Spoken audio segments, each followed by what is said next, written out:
The Auto Tech Channel is sponsored by Autocom Associates, your auto PR and marketing partner, and Executive Search Partners, Michigan-born, nationally recognized IT search specialists.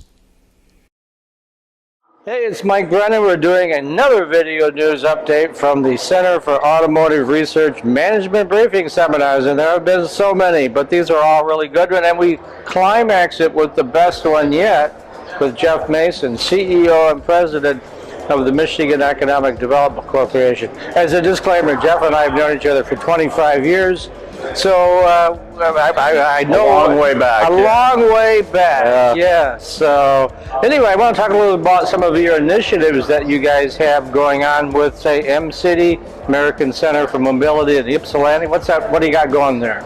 So, Mike, we're really focused on this whole transformation from the automotive traditional industry to this new mobility future, and so at the MEDC we've created this brand, Planet M, but it's more than just a brand to try to position the state as a place for mobility.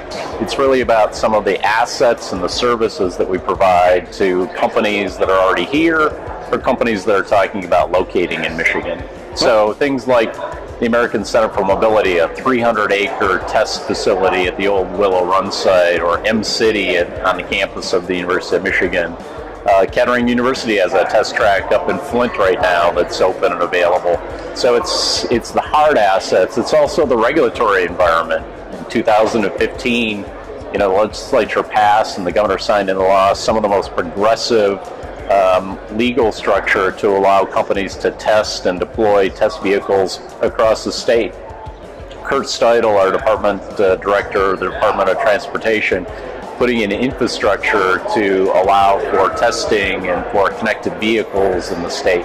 We've really tried to create that environment where we think Michigan is the place for mobility. Yeah, absolutely. And it used to be a few years ago, it was this big dichotomy, Silicon Valley versus Detroit. I'm not seeing that here at this conference. Yeah, I don't think it's really about competition. It's really about collaboration and partnerships. And, Silicon Valley and some of the software and IT strengths that exist there, with here in Michigan with some of our manufacturing and engineering strengths, it's really the merging and the blending of those two cultures that I think really is going to create the environment where you will see autonomous vehicles and mobility in the future.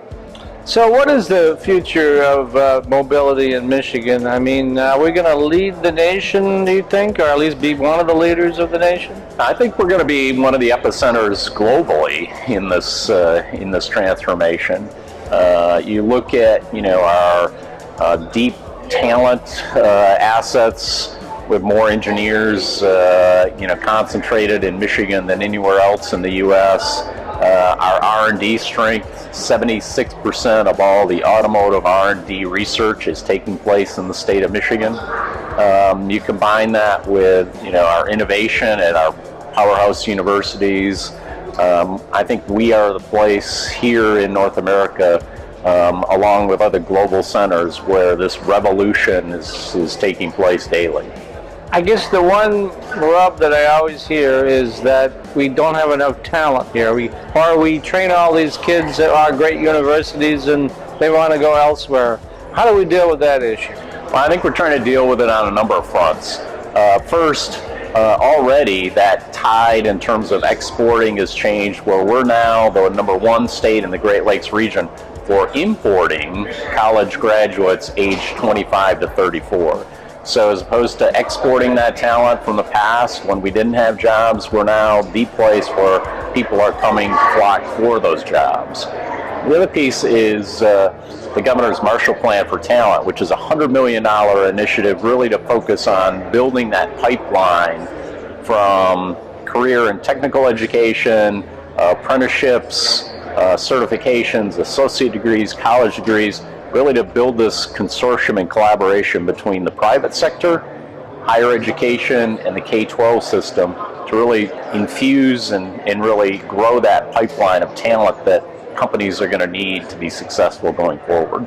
What else should we be doing that we're not doing? I mean, if you have a wish list of things you'd like to see done, get them through the legislature, what would some of those items be? Well, I think we've been very successful over the last few years in terms of getting legislative support for a number of initiatives. Last year, the Good Jobs for Michigan package was a incentive and a tool to help us to attract large, high-paying investments into the state of Michigan. And just 2 weeks ago, we deployed that tool for the first time with Pfizer, which is investing about $465 million in Portage, Michigan, just outside of Kalamazoo, creating 450 jobs that are paying on average $80,000. Wow. So that was a tool that we got last year. The other piece of that is the Transformational Brownfield Program, or the Michigan Thrives legislation, which was another tool that the legislature approved last year, that we actually had deployed a few months ago with the Bedrock Dan Gilbert project, which is going to be about $2 billion of new investment in downtown Detroit, 3 million square feet of mixed-use, retail, residential, one of the tallest high-rises between Chicago and New York City, going up in downtown Detroit. So I think there's some exciting things going on, and the tools that we have, I think, allow us to compete.